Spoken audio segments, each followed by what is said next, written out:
it's very easy to help people get the foundations in place and set them up. And I think women have to fight a little bit harder than than maybe some men do in running businesses and stuff. And I think just having that partner, what I want to be in their business, to help them with financial clarity and just building a business that works around them and their life, whatever success looks like for them. Hi, you're listening to the Bookkeepers Podcast, sponsored by Xero. I'm Jo Wood. And I'm Zoe Whitman. Join us and our incredible guests for insider knowledge from successful bookkeepers, business experts, and thought leaders. We are on a mission to build a more confident bookkeeping community. Our bookkeepers are happier, have more freedom, and earn more. Join us every week and we will show you how. Hi, and welcome to the Bookkeepers Podcast. I'm Zoe Whitman. I'm here with Jo Wood, and we're joined by Amelia McNamara from Graceful Accounting. Hi, Amelia. How are you? Hi, I'm good, thank you. How are you? Good. We're good, aren't we, Jo? Oh, really good. It's been a really busy start to the year, but we were just saying, can't believe that Amelia hasn't already been on the podcast. It's mad. It is completely First time. So Amelia is, as well as running Graceful Accounting, she has lots of other things going on as well. And we're going to talk about setting goals around family. So you've got 2 young girls, and also you are one of our ambassadors. So you support us in the Figure Bookkeeper, in the Bookkeepers Collective, where you run sessions and support our community as well. So lots to talk to you about. But Amelia, do you want to start by telling us a bit about your background and how you became self-employed, please? Yeah, perfect. So I started my accounting journey about 16 years ago now at this stage. I left school at 16, so I did my leaving cert. So I'm over in Ireland, so it's the leaving cert over here. So I did that at 16, which was quite young. And I left home at the same time as I finished school and went off and kind of got a job in the local supermarket, and had to wait a couple of years until I turned 18 to get a proper job. Then I got a job in an office doing just receptionist kind of, but I thought I was really grown up then, and I had my real job. But I was lucky that the manager there saw potential in me and pushed me to go into accounting. And he was the financial controller of the company, and he was my manager. So he kind of pushed me into doing it and doing my exams and stuff like that. So I did that while working full time in that role. I worked there for 8 years. I also had to, because I had to fund it myself, I had to work a part-time bar job by night as well. So it was a busy couple of years to get qualified. So I did the accountant technicians course, and then I went on and did a degree in accounting as well. So it took a little bit of time to get through it all, but I got there. And that job then ended with they were bought out by another company in Ireland. So they had their own head office, the new company, so they didn't need any of us anymore. So we were made redundant, and I went straight into, I left there on the Friday, and on the Monday I started a new job with Apple, which was massive, change from the family-run business that I was in and that I'd always had experience in.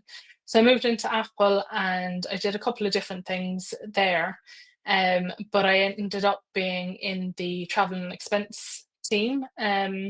So looking after the expenses and corporate cards for all of the European and Middle East employees.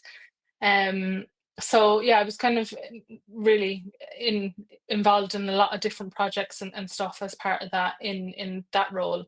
And then I moved on into other kind of areas and departments, and I ran the logistics area for the purchase to pay department as well. So then after 4 years with Apple, I moved to a pharmaceutical where I again went back into travel and expenses, because that was kind of an area that I was I suppose had a lot of knowledge in, and it was very useful to move into that. So I did that, and that was actually a global role. So I looked after I think at the time it was 13,000 employees, and we had 4,000 corporate cards.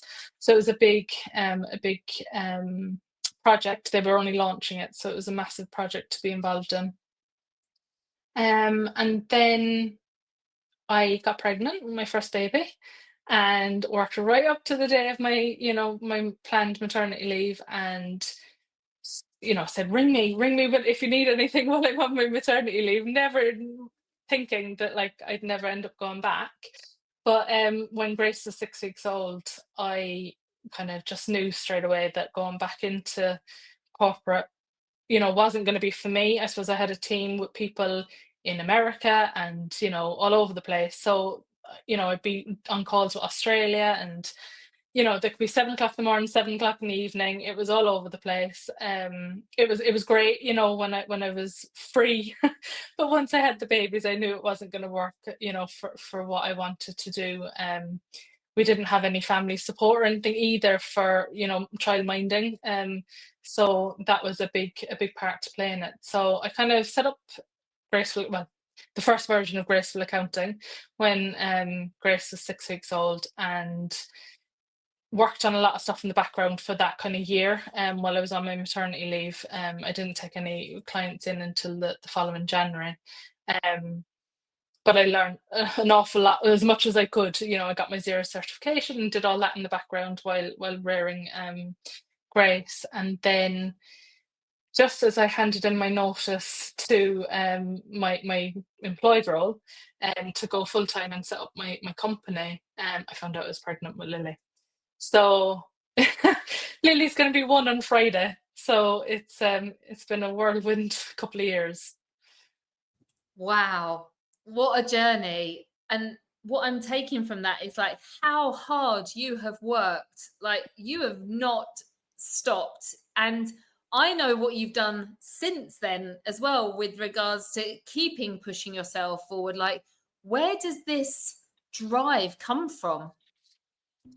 I think I've always had that kind of drive and ambition. I suppose I've never really known what I wanted to do or what, any of it was going to look like, but I always knew that I wanted to push myself and keep going. I suppose my childhood was one of a complete mixed bag. There was lots of different things going on when I was growing up, and I suppose, grew up in a council flat in London. It was just off Holland Park, so we were up high in the sky in our flat, looking down at all this wealth around us, and we had very, very little. We had a great life and everything was fine, but we didn't have any money. My mum had worked in the Ritz casino. She was working there, but when she had us, she gave up her work as well. So my dad was like a rag and bone man. He was kind of going around collecting scrap washing machines and stuff like that. So we didn't really have any much in terms of money and stuff like that. So I suppose that's probably where it came from. And I just knew that I wanted to have a different life, and especially once I had the girls, like it's for them that I'm doing everything. Since Grace was born, it's all been for her, really. Oh my gosh, you're a super mum, Amelia. I don't think so. I always what the story that you've shared with us, it just resonates so much, because there are so many bookkeepers and accountants we speak to who have also taken a corporate route, and so we'll have conversations all the time with people who say, oh, but I can't be self-employed or I can't be in practice because I've done this whole other version of accountancy in the past. So that's really good to hear that story. But also it's very interesting to me how often we choose finance as a career path to give us like financial stability, and there's something about you being in that tower block and having that like full view and that awareness as a youngster of like, I can see all this wealth around me, and you had this perspective that you were really fortunate to have, of actually the world is bigger and I can do more for myself. And I wonder how that set you up really for like the way you think now. It's just interesting to think like that. So the practice now, Graceful Accounting, tell us about what that looks like at the moment. Like what sort of clients are you working with? What kind of work do you do for them? Yeah, so it's a purely bookkeeping practice. So I've never worked in an accountancy practice, or I've never had any experience in that side of it. We do offer tax returns and year-end accounts, but it's through a subcontractor accountant that he's my accountant, so he helps me with those. Um, but it's mainly I'm in people's business. So I work very closely with all my clients. And to be fair, I've a wide range of clients, from landscapers to a pub, online coaches, lots of different clients at the moment. I suppose I'm at a kind of pivot point a little bit in terms of what I'm doing now, with because I became certified in Profit First last year. Um, and I'm the first person in Ireland to bring Profit First to Ireland. So yeah, it's been a wonderful experience, to be fair, learning it and being part of that group as well. But bringing that into my business now is where I'm really, I suppose, excited to go to next. And I think I'm only finding my feet now, who I want to help and who I want to serve. And I think helping other female founders just gain financial clarity and set the foundation. So, like, I've worked with a couple of clients who haven't had the best of advice previously and have gotten into difficulties with, tax and VAT payments and stuff like that.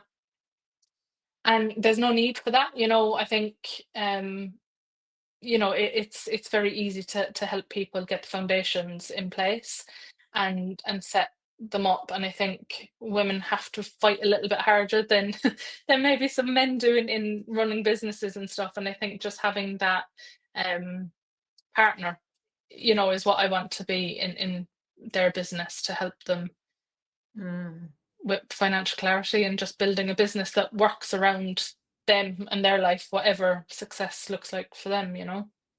Yeah, I mean, and your business was literally grown out of need and want, because you became a mother and realized that the working world, the corporate life, was no longer for you. So what does day to day look like with your young family and clients? Do you work every day? Do you work school hours? Is there nursery? What does it look like? Yeah, so we were fortunate enough to find a child minder when Grace she was about 14 months old, before I got any childcare. So the first few months of the business, it was around her naps, really. Then she started going to the childminder, and I only work Monday to Thursday. I don't work Fridays because my childminder doesn't work Fridays. So I only do Monday to Thursday. And a big thing for me was I didn't want to drop them off when it was dark outside and collect them when it was dark outside. So they go down at 8:30 in the morning and I collect them at 3:30. So it will be school hours once they're big enough to go to school. But Monday to Thursday, and that's kind of now Lily was with me, until I think she was 5 months before she started going down to the childminder. So it's been kind of on and off, and I just have to work around them. I don't have any support in the business or anything yet. So but all my clients are, they know that I have smallies, and they're all very understanding too. And life happens, and most of them have children as well, so they understand what it's like. It's good to lucky. find that sort of common ground with your clients. In terms of what you're doing with the Profit First certification and building a business that actually can work in those school hours, because I mean, I say I work school hours, but there are evenings where we have a masterclass, or yesterday afternoon we had a meeting with our Hey Monica team, and I'm thinking sometimes you just have to flex a bit to be able to fit with the other schedule and whatever life really needs. But how has knowing that you've got to make this fit in the school hours helped you to design the kind of offering that you have for your clients? Joe and I always talk about having a gold standard service, and I wonder whether that has been part of what you've taken into designing the service that you offer, and whether that's allowed. Because I'm just thinking, like, in terms of, you obviously left a really well paid corporate role and you probably needed to match us. I'm just making massive assumptions, Amelia, sorry. But, for most people, they leave a role, they need to replace the salary, and now time is limited because you're working 8:30 till 3. So how have you really made that work? You don't have to give me the numbers, but I'm just curious how you designed it to fit. As bookkeepers and business owners ourselves, we love Xero, cloud-based accounting software right at your fingertips. Xero's simple, intuitive interface makes managing finances a breeze. No more number crunching or late nights. With Xero, you can focus on what you love, while it takes care of the rest. Ready to simplify your financial life? Visit Xero.com and start your free trial today. Yeah, so I think being part of the collective has been a massive help because, look, I'll be totally honest, when I left my job, I hadn't a clue how to start or run a business. I literally thought that I set up an Instagram account and I'd, have clients at my door, I was that naive. Like I didn't know what was involved and how many different hats that you have to wear and what's involved in everything, from sales, marketing, doing the actual client work. There's so much to be done. It's mind-boggling actually when you sit back and think about what needs to be done. And yes, I sometimes do have to work evenings and sometimes do have to do a couple of hours at the weekend. But I've tried very hard not to do that too much. And I think being kind of all online and having the systems in place like Xero, and like everyone uses Xero and HubDoc. That's the only software that I use in the business. So setting out the boundaries with clients as to what is what I need from them to do the job that I need to do, and it just works. I think that had I not have done all the training that I did in the Bookkeepers Collective, then I absolutely wouldn't be where I am now, because that really helped set up everything for me to start on the right foot. Because I could have just winged it for a while, but I joined the 6-month success program, as it was called, when I joined, and before I even had a client. So I put in that work before taking anybody on, because I knew I needed to get there quickly, and I could have done it myself and figured it out, bit by bit. And by the way, nothing is perfect yet either. I don't know whether it ever will be, but it's working for what I need at the moment. And as I said, I'm at that stage now where I'm just moving into, I have a 6-month program now around my Grace framework that I'm going to be working with clients on one-to-one. So I'm stepping away a little bit from the bookkeeping side, but still keeping that there, because that's very important for my clients to have that clarity and that support as well. Wow, that's exciting. So tell us about what I was going to ask about what's next. So you've got this Grace framework and you're going to be taking clients through it. How will you manage? So, and like with everything, if you're going to be talking to clients about growth and things, the bookkeeping needs to be done in a timely fashion. So are you going to be moving away from some of that? Are you going to bring somebody in, or are you using automation? What does the future look like? Yes, I'm still kind of working out how it's going to look. I do have a subcontractor working with me, just very, very minimal hours at the moment, but just helping to free up a little bit of my time so that I can work on the business a little bit more. I don't know whether that's going to turn into something more, whether I'll employ somebody or what.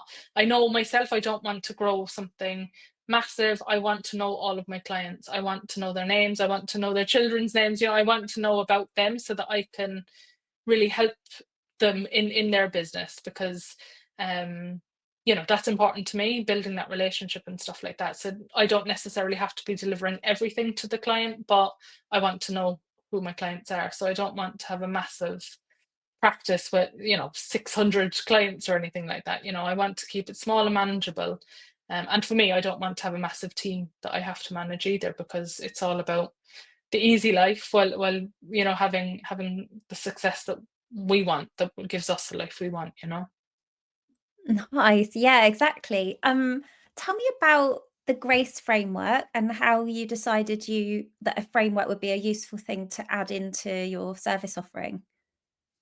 Yeah, so last year while I was doing the Profit First certification, I also became a certified business strategist as well. So bringing in both of those, I suppose, elements from all of that, plus my financial background, my accounting background, I've built the framework out, which really brings the client through step by step, getting clarity around what their numbers are, taking the fear away from looking at numbers and just having those dates with yourself to actually know what your numbers are, working out how much they need, rather than just saying, oh, I want to make 5k months or 10k months or whatever people throw out. It's actually working out exactly what you need to live the life that you want to live, and from there reverse engineering everything else you have to do.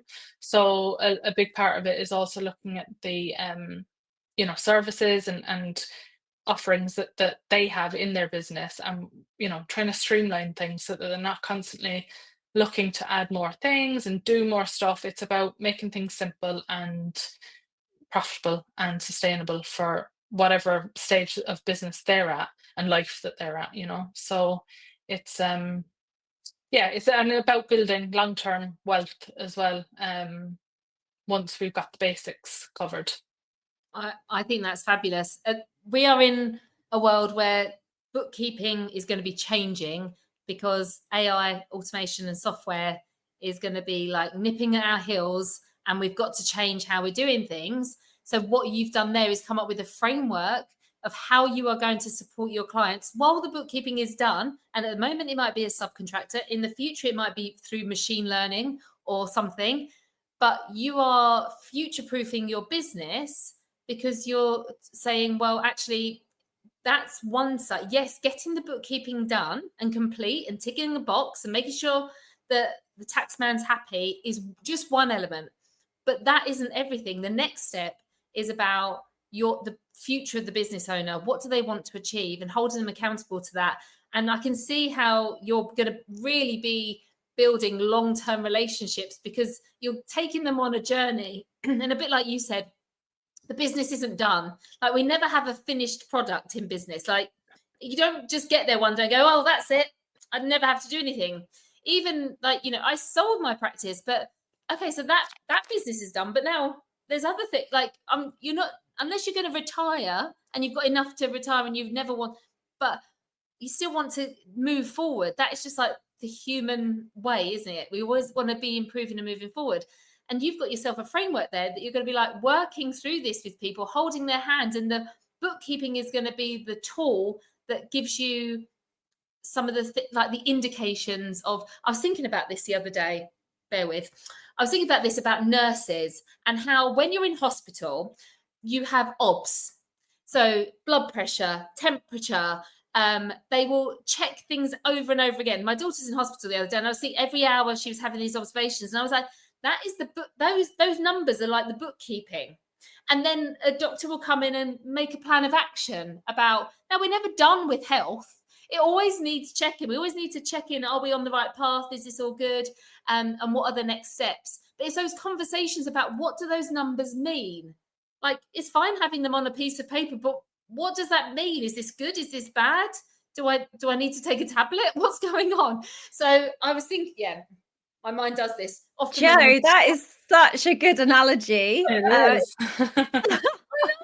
I know. This is coming to me because I'm trying to think of my talk coming up, and I was like, but this is what we need to move away from. We've spent all our time being the nurses, writing down the numbers, but now we need to step into, what do these mean and how we're going to improve our lives using those numbers. And you have got a framework there. So Amelia, you're doing fantastic.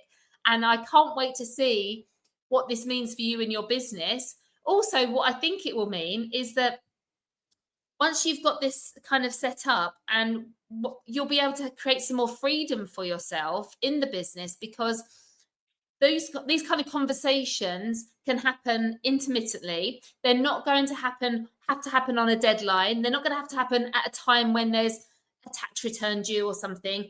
It can be, you can have them around your family life. And if your role moves into that, rather than making sure that the deadlines are hit, it gives you more freedom and flexibility with family life, which is always a goal that we want, especially as the girls grow up and they'll have different things go on. And school holidays are always going to happen. Like, you've got an amazing work-life balance at the moment, Monday to Thursday, but there might be a time where, you know, when they hit a certain age where they don't want to go to the childminder anymore, but maybe they want to go to a club, but maybe the club's not running every day, and you want that more flexibility, and you're building a business that's going to give you that. So that's really great. Yeah.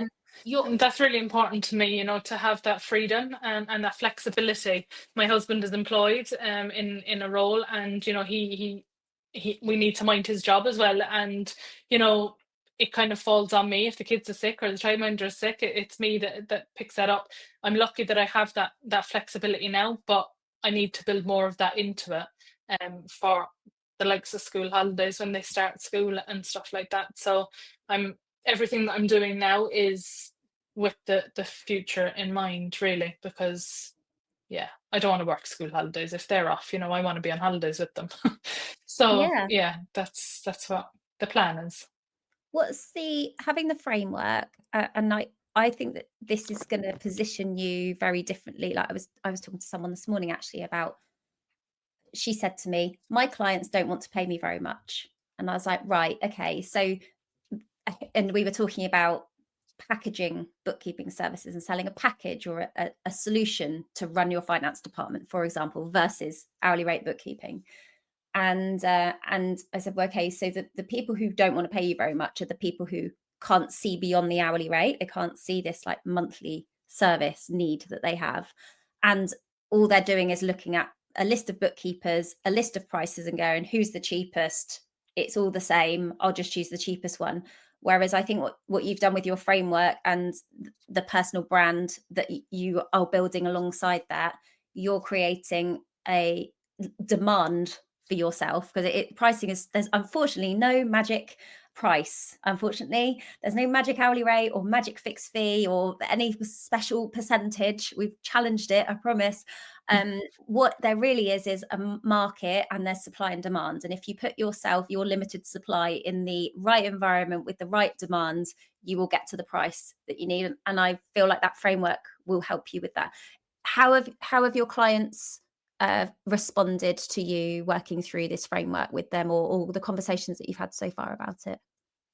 Yeah, so I actually haven't brought anyone through it because I've only just been putting it together in the last couple of weeks. But it's all there ready to go. I've been doing bits of it with certain clients, really around the profit first side of it, and just having conversations around elements that will be in it. But as part of it as well, there's also on-demand courses that will be included that they can do in their own time as well. So there's knowledge and learning as well as working with me, taking action in their business. So it's coming at it from two sides. But the feedback so far has been really good. I think it will be a game changer. I think it's the clarity and you know, as you said, pricing, you can never really, you know, price, like we're always constantly struggling. I mean, I put a question into the group the other day about pricing, you know, it's ongoing. But I think by knowing your numbers and knowing how much you need to make every month in your business to live the life you want to live, that gives great clarity and great peace of mind. And I think that knowing those numbers really helps anyone in business figure out, you know, what they need to do next, because it's very easy to reverse engineer from that point. Whereas if you're just saying, I don't know, I need to make $5,000, you know, you're kind of, because it's not really the real number, you know, you've just picked it, you're still never sure that that's the right number. And I think that's the biggest takeaway that I've taken from clients so far, is that knowing exactly how much they need to make for the life they want to live is a game changer. What I see that you're doing here, Amelia, is that you've got all these skill sets. You know, you've got this experience in the corporate world, you've got your degree, you've got your accounting technician exam, you've got your profit first certification, you are a business strategist, you have created this framework. And what you're going to be able to do is say, like, you get access to me and all of these tools that I've got in my toolbox to be able to help you achieve your goals. But somebody, we find it hard enough to price it as it is, to say, oh, I'm going to charge this for a VAT return, I'm going to charge this for this. How are you going to price this? Or are you doing what you've just said? Have you reverse engineered? I want $5,000 a month. I can work with 10 clients. I'm going to charge them 500. Is that what you're going to do with how you price this?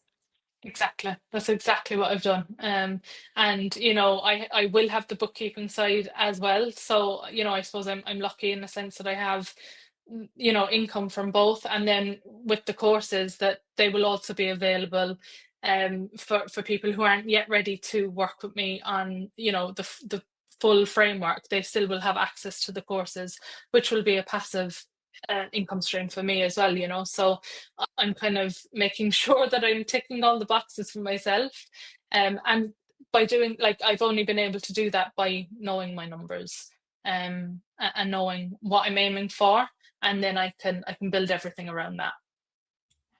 Oh, I love this. Thank you so much for sharing. It's really inspiring. And I love to see that you're building this. I see it as an ecosystem. You're building around you and the service and your skill set and your personal brand. So thank you for sharing that. Amelia, how can people connect with you and find out more about what you do? Perfect. So it's gracefulaccounting.ie is my website, and on Instagram I'm _Amelia McNamara. So they're probably the two best ways to see me.